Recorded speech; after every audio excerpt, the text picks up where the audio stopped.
കേരളത്തിലെ രാഷ്ട്രീയ നിരീക്ഷകർ കാത്തിരിക്കുന്നതും ജനങ്ങൾ കാത്തിരിക്കുന്നതും ബി.ജെ.പിയുടെ പ്രധാനപ്പെട്ട നേതാക്കൾ ഏതെല്ലാം മണ്ഡലങ്ങളിൽ മത്സരിക്കുമെന്നറിയാനാണ്. പ്രത്യേകിച്ച് നമുക്കറിയാം, രാജീവ് ചന്ദ്രശേഖർ, ശോഭാ സുരേന്ദ്രൻ, വി മുരളീധരൻ അടക്കമുള്ള നേതാക്കൾ എവിടെ മത്സരിക്കും, അവിടെ വിജയിക്കുമോ, അങ്ങനെ വിജയിച്ച് നിയമസഭയിൽ എത്തുമോ എന്നും രാഷ്ട്രീയ കേരളം കാത്തിരിക്കുകയാണല്ലോ. ഇത് ഇത്തവണ ബി.ജെ.പി കേരളത്തിലെ നിയമസഭയിൽ ഒരു വലിയ ശബ്ദമാകുമോ എന്നും വളരെ ആകാംക്ഷയോടുകൂടി കാത്തിരിക്കുന്നുണ്ട്. വമ്പന്മാരുടെ ഒരു നിര ഇത്തവണയും പറയുന്നുണ്ട്. ഈ ഒരു സർജിക്കൽ സ്ട്രൈക്ക് നടത്താൻ തന്നെ ബി.ജെ.പി തയ്യാറെടുത്ത് നിൽക്കുകയാണ്. ഇപ്പോൾ അമിത്ഷാ കേരളത്തിൽ വന്നിട്ട് സമീപ സമയത്ത് വന്നിട്ട് പോയപ്പോൾ നടത്തിയ പ്രസ്താവന തന്നെ കേരളത്തിലെ മുന്നണികളെ ഒക്കെ തന്നെ വെട്ടിലാക്കിയിരിക്കുകയാണ്. ഇത് ഏത് തരത്തിൽ അധികാരത്തിൽ വരും എന്നുള്ളതാണ് എല്ലാവരും ഈ നെടുകയും കുറുകയും ഒക്കെ കണക്ക് കൂട്ടി നോക്കുന്നത്. എവിടെയാണ് ഇവർ ഉന്നം വയ്ക്കുന്നത് എന്നുള്ളത് നോക്കുന്നുണ്ട്. ഇതേ അവസരത്തിൽ നമുക്കറിയാം, UDF-ഉം വലിയ ഒരുക്കം നടക്കുന്നുണ്ട്. മുഖ്യമന്ത്രിയാകാൻ വരെ പലരും കുപ്പായം തയ്ച്ച് റെഡിയായി നിൽക്കുകയാണ്. CPM നയിക്കുന്ന LDF തുടർഭരണമില്ല എന്നുള്ള രീതിയിൽ നിരാശയോടുകൂടി നിൽക്കുകയുമാണ്. എന്നാലും അവർ ആ നിരാശയിൽ നിന്നാണെങ്കിൽ പോലും തന്ത്രങ്ങളും കുതന്ത്രങ്ങളുമായിട്ട് മുന്നേറാനായിട്ട് നിൽക്കുകയാണ്. പക്ഷേ ഈ അവസരത്തിൽ BJP മുന്നോട്ട് വയ്ക്കുന്നത്, അവർക്ക് തിരുവനന്തപുരം, തൃശ്ശൂർ, ആലപ്പുഴ 3 ജില്ലകളിൽ ആയിട്ടാണ് അവർക്ക് 11 നിയമസഭാ മണ്ഡലങ്ങളിൽ മുന്നിൽ നിൽക്കുന്നത് ലോക്സഭാ തെരഞ്ഞെടുപ്പിൽ. അവിടെ ഈ 3 ജില്ലകളായിരിക്കും ഏറ്റവും കൂടുതൽ ശ്രദ്ധ കേന്ദ്രീകരിക്കുന്നത്. അപ്പോൾ അവിടത്തേക്കൊക്കെയുള്ള ആദ്യ സ്ഥാനാർത്ഥി പട്ടികയാണ് ഇപ്പോൾ ഏകദേശമായി കഴിഞ്ഞിരിക്കുന്നത്. ഇപ്പോൾ 140 ഇടങ്ങളിലേക്കും പട്ടിക പുറത്തു വരുന്നില്ല. കാരണം ഇവർക്ക് മുന്നണിയുണ്ട്, NDA മുന്നണിയുണ്ട്, BDJS ഉണ്ട്, അതുപോലെ ഇനിയും പലരും വരാം.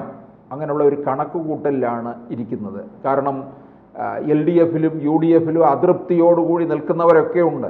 അങ്ങനെ വരികയാണെങ്കിൽ അവർക്ക് കൊടുക്കാനും സീറ്റ് മാറ്റിയിട്ടിട്ടുണ്ട്. പിന്നെ ക്രൈസ്തവരിൽ നിന്ന് ഇങ്ങോട്ടേക്ക് അനുഭാവത്തോടു കൂടി നിൽക്കുന്നവരുണ്ട്. ഇപ്പോൾ ഈ ഛത്തീസ്ഗഡ് വിഷയത്തിൽ മങ്ങലേറ്റു എന്നും പറഞ്ഞൊന്നും BJP പുറകോട്ട് പോയിട്ടില്ല. അവർ ഇപ്പോഴും വളരെ ആത്മവിശ്വാസത്തോടും ക്രൈസ്തവരുടെ പിന്തുണയും, അത് ക്രൈസ്തവർ നമ്മളോടൊപ്പമാണ് നിൽക്കുന്നതെന്നുള്ള ചിന്തയോടും കൂടിയാണ് BJP സംസ്ഥാന ഘടകം പ്രവർത്തിക്കുന്നത്. വിഷയത്തിന് ശേഷം പൂർണ്ണമായി ചർച്ച ചെയ്യുന്ന കേക്കാണ്. അപ്പോൾ ഈ കേക്ക് തരംഗം അവസാനിച്ചിട്ടില്ല. ഇന്നലെ പല ക്രൈസ്തവ നേതാക്കളും അങ്ങോട്ട് കൊണ്ടുപോകും, മൊറാർജി ഭവനിലേക്ക് കൊണ്ടുചെന്നു എന്നുള്ളതാണ്. അപ്പോൾ ഇത് പിന്നെ അവരുടെ ആ ഒരു ബന്ധം ദൃഢമായിട്ട് പോകും എന്നാണ്. കാരണം ഈ മൊറാർജി ഭവനിലേക്ക് ചെന്നു എന്ന് പറയുമ്പോൾ അത് വീണ്ടും മുന്നണികളിലൊക്കെ അങ്കലാപ്പുണ്ടാക്കുകയാണ്. ഇത് അങ്ങോട്ടേക്ക് കൊണ്ടു ചെല്ലുക എന്ന് പറഞ്ഞു കഴിഞ്ഞാൽ, കാരണം ഇവരെ പരിഹസിച്ചല്ലോ ഇടയ്ക്ക്, കേക്കും വൈനുമായിട്ട് വന്നോളൂ എന്നൊക്കെ പറഞ്ഞുകൊണ്ട്. അപ്പോൾ ഈ ഇത്തരത്തിൽ ആദ്യ പട്ടിക പുറത്തു വരുമ്പോൾ ഇവർ പ്രധാനമായിട്ട് നമുക്കിപ്പോൾ നോക്കേണ്ടത്, ഈ ഏറ്റവും കേരളത്തിൽ അതിശക്തമായി BJPയുടെ തീപ്പൊരിയായിട്ട് മാറുന്ന, എവിടെ മത്സരിച്ചാലും മുൻകാലങ്ങളിലേക്കാൾ BJPയുടെ വോട്ട് വർദ്ധിപ്പിച്ചുകൊണ്ടിരിക്കുന്ന ഒരു തീപ്പൊരിയാണല്ലോ ശോഭാ സുരേന്ദ്രൻ. നമുക്കറിയാം, 2016 പാലക്കാട് മത്സരിച്ചു. പിന്നീട് 2019 ആറ്റിങ്ങൽ പാർലമെൻറ്റ് മണ്ഡലത്തിൽ മത്സരിച്ചു. 2021 കഴക്കൂട്ടം നിയമസഭാ മണ്ഡലത്തിൽ, 2024 വന്നിട്ട് ആലപ്പുഴ ലോക്സഭാ മണ്ഡലത്തിൽ മത്സരിച്ചു. ഈ ആലപ്പുഴ ലോക്സഭാ മണ്ഡലത്തിൽ 2,99,000 വോട്ടാണ്. അവിടുത്തെ ഇപ്പോൾ എനിക്ക് തോന്നുന്നു KC വേണുഗോപാൽ അല്ല കോൺഗ്രസിൽ നിന്ന് ഉണ്ടായിരുന്നതെങ്കിൽ ഒരുപക്ഷെ ശോഭാ സുരേന്ദ്രൻ വിജയിക്കുമായിരുന്നു. ആലപ്പുഴ പാർലമെന്റ് മണ്ഡലത്തിലെ കായംകുളത്ത് ശോഭാ സുരേന്ദ്രൻ നല്ല ലീഡ് നിലനിർത്തി എന്നുള്ളതാണ്. ഈ തൊട്ടുചേർന്ന് കിടക്കുന്ന ഹരിപ്പാട് മണ്ഡലം ഉണ്ടല്ലോ, രമേശ് ചെന്നിത്തലയുടെ മണ്ഡലമാണ്, അവിടെ BJP 2ാം സ്ഥാനത്താണ്. കോൺഗ്രസുമായിട്ട് അവിടെ ഒരു 10,500 വോട്ടിൻ്റെ വ്യത്യാസമേ ഉള്ളൂ. പിന്നെ രമേശ് ചെന്നിത്തല ചങ്ക് പറിച്ചാണ് നടക്കുന്നത്. കാരണം തോൽവി കൂടെ ഉണ്ടായിക്കഴിഞ്ഞാൽ പിന്നെ UDF ജയിച്ചു വരുന്നു. അത് മറ്റേ VS-ന്റെ കാര്യം പറഞ്ഞതുപോലെ തോൽപ്പിച്ച് കളയുമെന്നും പറയാൻ പറ്റത്തില്ല. അങ്ങനെയും ഉണ്ട്. കാരണം ഒരുപാട് പേര് മുഖ്യമന്ത്രിയാകാൻ കാത്തു നിൽക്കുകയല്ലേ. അപ്പോൾ ശോഭാ സുരേന്ദ്രനെ കായംകുളത്ത് നിർത്തുമെന്നാണ് അറിയുന്നത്. അവിടെ അതിശക്തമായ മത്സരമായിരിക്കും. CPM-ൽ എന്തായാലും പ്രതിഭാകാരി മത്സരിക്കത്തില്ല എന്നാണ് അറിയുന്നത്. കോൺഗ്രസിൽ നിന്ന് അരിത ബാബു ആയിരിക്കും. പാൽക്കാരി എന്നൊക്കെ പറഞ്ഞ് പരിഹസിച്ചല്ലോ CPM-കാർ. അപ്പോൾ എന്തായാലും സ്ത്രീകൾ മത്സരിക്കുന്ന ഒരിടമായി മാറും കായംകുളം.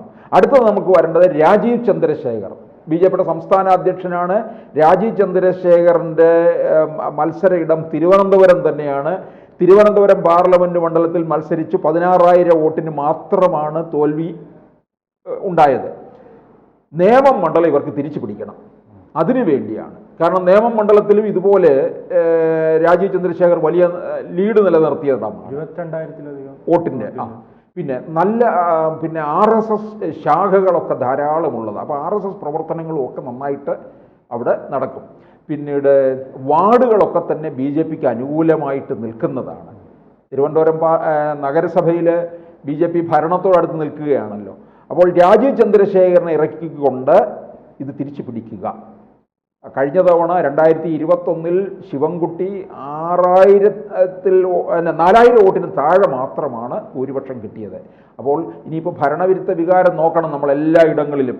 അത് വെച്ച് നോക്കുമ്പോൾ രാജീവ് ചന്ദ്രശേഖരൻ ഈ മണ്ഡലം പിടിച്ചെടുക്കാൻ കഴിയുമെന്നാണ് കണക്ക് കൂട്ടുന്നത്.